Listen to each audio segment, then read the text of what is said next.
Olá, irmãos, graça e paz. Vamos abrir nossas Bíblias em 2 Coríntios, capítulo 5, versículo 17.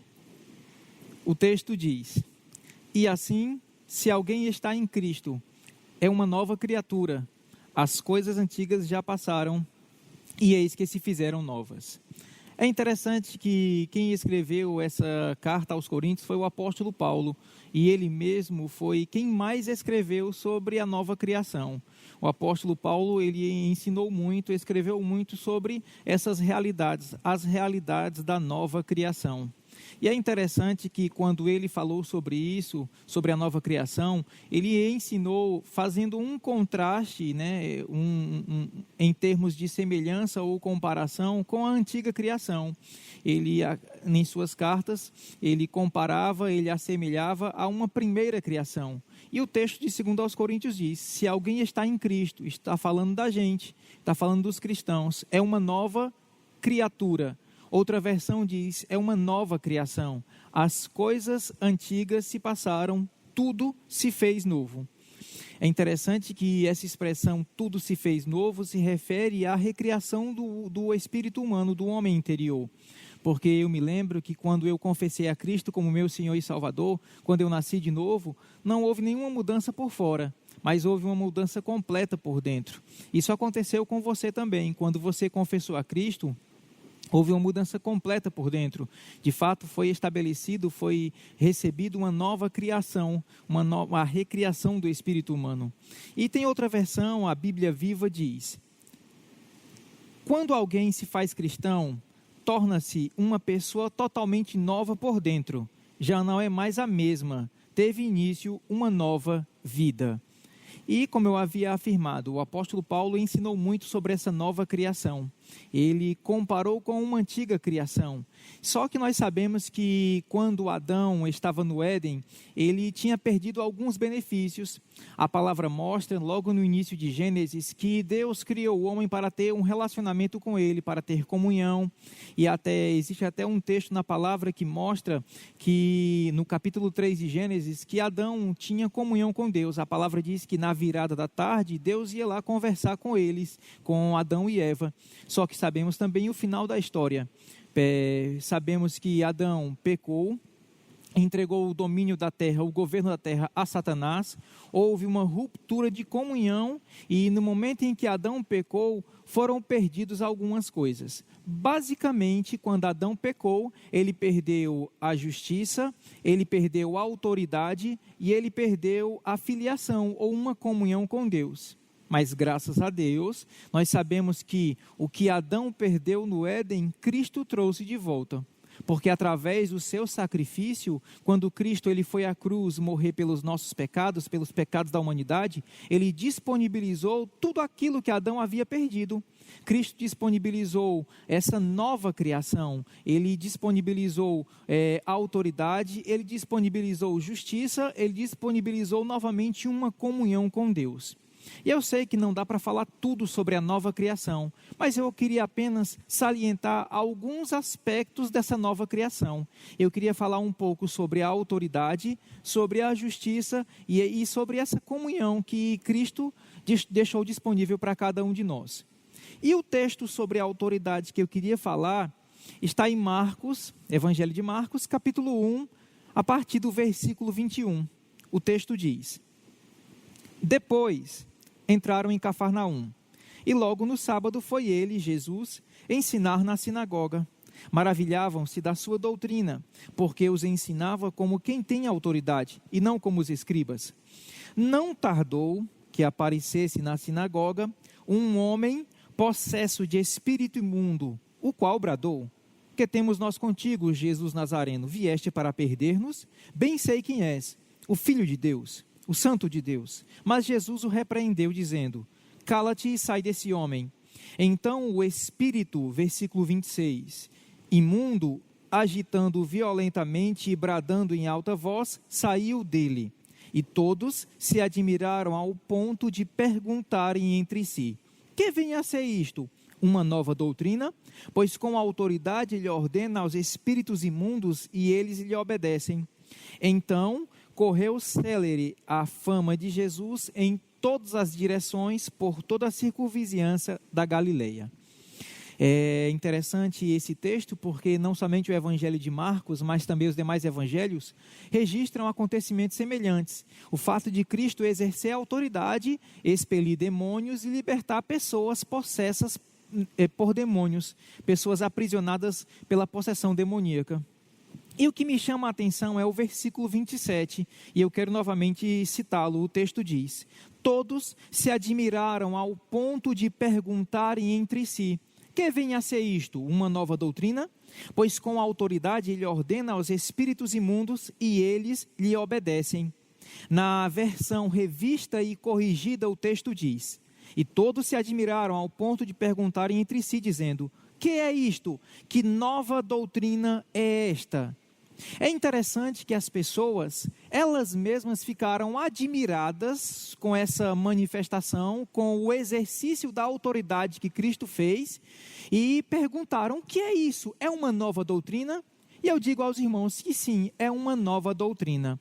Foi o próprio Senhor Jesus quem introduziu, que inaugurou essa nova doutrina. Que doutrina? A doutrina da autoridade do crente, porque todo aquele que crê em Cristo também tem a mesma autoridade. É interessante que a autoridade, justiça, como eu havia falado, e outras realidades, tudo isso faz parte daquilo que Cristo disponibilizou na cruz.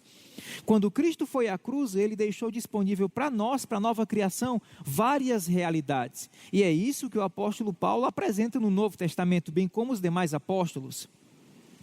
Tanto Paulo como os outros falaram sobre a autoridade, sobre essa nova criação, sobre a recriação do espírito humano, sobre o Espírito de Deus habitando em nossos corações, sobre o fato de sermos templo do Espírito de Deus. E eu quero falar um pouco mais sobre a autoridade, concluir e falar também um pouco sobre justiça, que também faz parte dessa grande realidade da nova criação. Sobre a autoridade, há muitos textos, há muitos ensinos, muitas verdades que constroem uma convicção e que revela que todo cristão tem autoridade. A nossa autoridade não está baseada no tempo de cristianismo, está baseada no fato de que nós nascemos de novo, recebemos a filiação, nós somos filhos de Deus, recebemos o nome de Jesus e esse nome tem poder, sim, esse nome tem autoridade.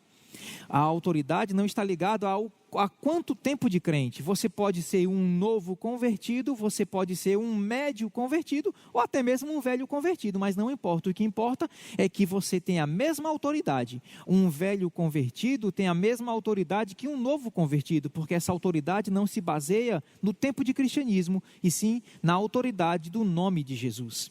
Eu costumo comparar essa realidade da autoridade, a autoridade que temos em Cristo, a uma cédula de R$10. Se, por exemplo, eu em um culto, em um local, eu entregar R$10 a cada pessoa que está me ouvindo, esses R$10, quando você for fazer uso dos teus R$10, os meus 10 valem mais do que os teus, pelo fato de eu ser um professor ou pelo fato de eu estar ministrando? Claro que não. Os meus R$10 têm o mesmo valor que os teus R$10, não importa na mão de quem esteja. A mesma coisa é a autoridade. A autoridade que um pastor tem é a mesma autoridade que um apóstolo tem em Cristo Jesus, é a mesma autoridade que um novo convertido ou um velho convertido. Agora, o fato é, sabemos que, lamentavelmente, alguns cristãos, por desconhecerem essa autoridade, por não dedicarem tempo ao estudo, à meditação das Escrituras, não estão convictos dessa autoridade que tem em Cristo e, lamentavelmente, não estão desfrutando dessa autoridade. Mas todo cristão tem autoridade, porque Cristo disponibilizou na cruz. E eu quero apenas mostrar outras passagens que falam sobre essa autoridade que nos foi dada em Cristo. O texto está em Lucas capítulo 10, a partir do versículo 17 até o verso 20. A palavra diz: então regressaram os 70, possuídos de alegria, dizendo: Senhor, os próprios demônios se nos submetem pelo teu nome. Mas Jesus lhe disse: eu vi a Satanás caindo do céu como um relâmpago. Eis aí, vos dei autoridade para pisar de serpentes e escorpiões e sobre todo o poder do inimigo, e nada, absolutamente nada, vos causará dano. Não obstante, alegrai-vos não porque os espíritos se vos submetem, e sim porque o vosso nome está arrolado nos céus. Como outra versão diz, está escrito nos céus. Nesse texto percebemos, Jesus, ele chamou a comissão dos 70, a segunda comissão. A palavra revela 3 comissões: a primeira comissão, a comissão dos 12, a segunda comissão, a comissão dos 70, e a terceira comissão, a comissão da igreja, o que está em Marcos capítulo 16. Na comissão dos 70, Jesus concedeu autoridade no seu nome, o uso do seu nome. Eles de fato usaram o nome de Jesus, a autoridade conferida por Cristo, expelindo demônios, curando enfermos, retornaram a Jesus relatando o que tinha acontecido. E aí Jesus disse: vocês devem ficar alegres não pelo fato dos demônios se submeterem, mas porque o nome de vocês está nos céus. Jesus, ele mostrou a base de nossa autoridade. A base de nossa autoridade é Deus, o trono de Deus ou os céus, como o próprio Cristo falou. É um relacionamento com Deus, uma comunhão com Deus. Temos autoridade porque nos foi dada. Jesus disse: eis aí, vos dei autoridade. E Cristo deu essa autoridade para todo aquele que professa a fé nele, em Cristo Jesus. Como percebemos, irmãos, a autoridade que temos é uma das grandes realidades que Cristo disponibilizou para nós. E essa autoridade, quando fazemos uso dessa autoridade, quando exercemos nossa autoridade, vai trazer um bem-estar para nós, qualidade de vida para nós e também para as pessoas que estão ao nosso redor. Porque quando percebemos os evangelhos, o evangelho de Mateus, Marcos, Lucas e João, nós encontramos várias passagens em que Jesus exercia a autoridade tanto para preservar a sua vida, tanto para trazer bem-estar para si mesmo, mas também para trazer bem-estar ou alegria para as pessoas, porque Jesus exerceu a autoridade para expelir demônios, para expelir enfermidades, para trazer provisão, para manifestar a vontade de Deus. Então, esse assunto de autoridade diz respeito, irmãos, a uma grande verdade, diz respeito a desfrutarmos de muitas bênçãos de Deus aqui na terra. E a outra realidade que eu queria comentar é a realidade de que nós fomos justificados. É interessante que antes da queda, Adão, ele não tinha vergonha, ele não sentia medo, ele não se sentia inferior em ter comunhão com Deus. Pelo contrário, comunhão com Deus era natural, era normal para Adão. Porém, depois que ele caiu, percebemos, ele tendo medo. O próprio texto de Gênesis capítulo 3 relata isso.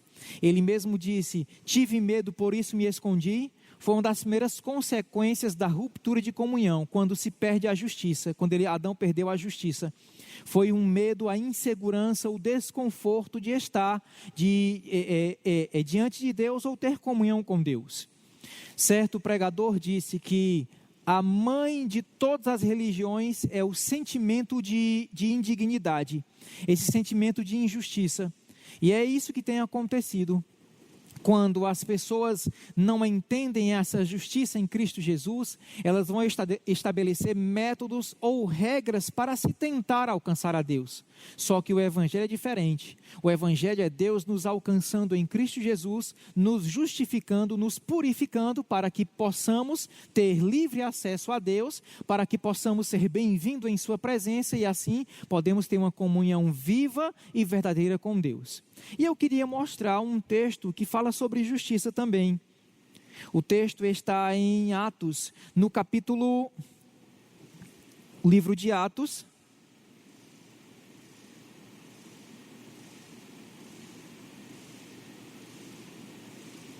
capítulo 26, versículo 13.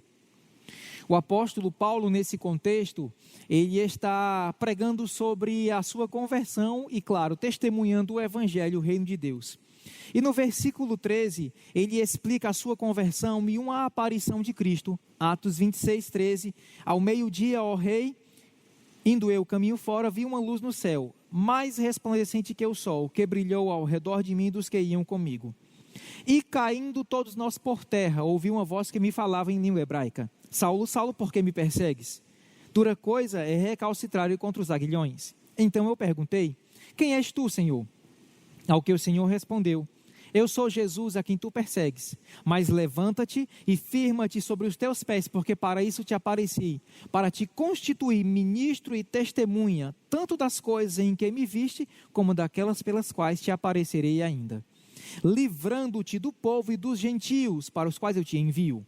Verso 18, para lhe abrir os olhos e converteres das trevas para a luz, e da potestade de Satanás para Deus, a fim de que recebam eles remissão de pecados e recebam também herança entre os que são santificados pela fé em mim. Era esse o evangelho que Paulo pregava. Era um evangelho de remissão e não um evangelho de condenação.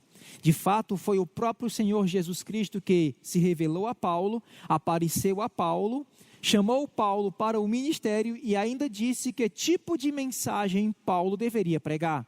E é interessante que a mensagem que Cristo deu a Paulo não foi qualquer mensagem, uma mensagem de conformismo, uma mensagem que deixa do jeito que está, não. Foi uma mensagem que quando as pessoas ouvissem, elas seriam libertas do poder de Satanás, seriam libertas das trevas para a luz, do poder do diabo para Deus, e as pessoas ainda receberiam remissão de pecados e herança entre os que são santificados pela fé em Cristo. Essa palavra remissão no grego, de acordo com a concordância de Strong, é áfesis, que significa cancelamento completo, como se a pessoa nunca tivesse devido. É isso mesmo, irmãos. Quando uma pessoa confessa a Cristo como seu Senhor e Salvador, ela se torna uma nova criação, uma nova criatura. Paulo falou sobre uma nova criação em contraste a uma antiga criação. A antiga criação é Adão. Adão pecou, condicionou a primeira criação também a sofrer as mesmas consequências.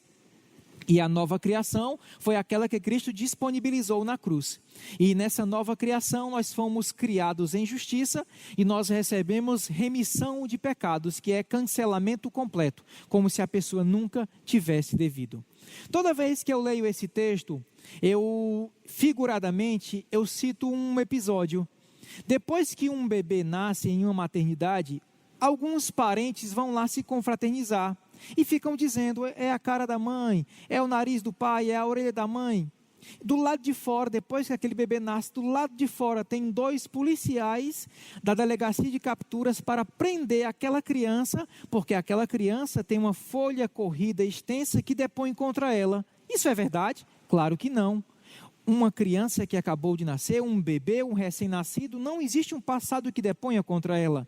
Da mesma forma, quando uma pessoa confessa a Cristo como seu Senhor e Salvador, quando ela diz, Jesus é o meu Senhor, naquele mesmo instante, Deus, pelo seu poder, recriou aquele espírito, Deus recriou aquela pessoa acabou de se tornar justa, e, claro, o seu passado espiritual foi cancelado. Não existe nada que deponha contra aquela pessoa, porque ela agora é uma nova criatura, tudo se fez novo. É essa realidade que Paulo apresenta em suas cartas, bem como os demais apóstolos. A realidade de que somos uma nova criação, não semelhante à antiga criação, não semelhante às pessoas que estão lá fora. De fato, irmãos, o próprio apóstolo Paulo, ele fala sobre essa diferença. A diferença da igreja, a nova criação, é diferente dos gentios, é diferente dos judeus. De fato, todo ser humano precisa confessar a Cristo como seu Senhor e Salvador para que se torne essa nova criação. Outra realidade que podemos falar da nova criação é sobre sermos templo do Espírito de Deus, sobre o fato de que podemos ter uma comunhão com Deus viva. E é interessante que essa comunhão ou a limitação para se ter uma comunhão com Deus é retratada no Antigo Testamento pelo fato de que o sumo sacerdote não poderia ter uma comunhão viva que temos hoje. Isso é demonstrado pelo fato de que o sumo sacerdote, ele saía do átrio, percorria o santo lugar até chegar ao Santo dos Santos, e isso uma vez por ano, depois de ter feito o sacrifício pelo povo e depois por seus pecados, depois pelo povo. Hoje em Cristo Jesus, a palavra revela, o Novo Testamento mostra que o Espírito de Deus habita em nossos corações. Em 1 aos Coríntios, 2 aos Coríntios, Paulo disse: não sabeis vós que sois templo do Espírito de Deus e que o Espírito de Deus habita em vós? De forma clara, a Bíblia revela que somos o templo do Espírito Santo de Deus. Deus habita em nós, Ele fez morada em nossos corações, através do seu Espírito Santo que em nós foi derramado. Há vários textos que mostram essa realidade. E também no próprio livro de Atos, o texto diz que nele estamos. Ora, se o Espírito Santo está em nós e nós estamos nele e em Deus, não existe uma distância física. O que existe sim é uma falta de entendimento, é uma falta de revelação. Entendimento esse construído pela palavra de Deus. À medida que nós estudamos, ou quanto mais estudarmos, quanto mais meditarmos, mais essas verdades, esses fatos serão revelados ao nosso coração. Quanto mais meditarmos, mais essas realidades vão aflorar ao nosso coração, vão ganhar ascendência em nosso ser, e assim nós vamos cada vez mais andar da forma em que Cristo designou para andarmos. Vitoriosos, desfrutando das bênçãos de Deus, desfrutando dessas realidades que Ele mesmo já disponibilizou para nós.